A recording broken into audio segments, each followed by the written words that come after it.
How to message yourself in Telegram. What is up everyone? In this tutorial, I'll be showing you guys how you can easily message yourself on Telegram. For that, you first need to head over to your Telegram app and launch it.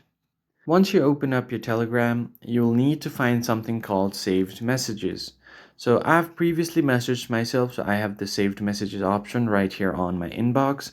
But if you don't have this, what you're gonna have to do is tap on the three lines at the top left corner.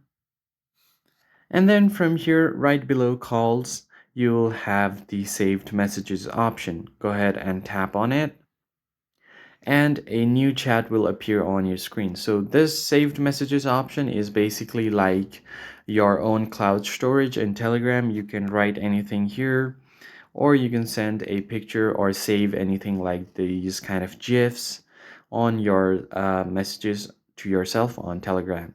So that's how you message yourself on Telegram. If this tutorial was helpful to you guys, make sure to hit the like button below and subscribe. I'll see you on the next one.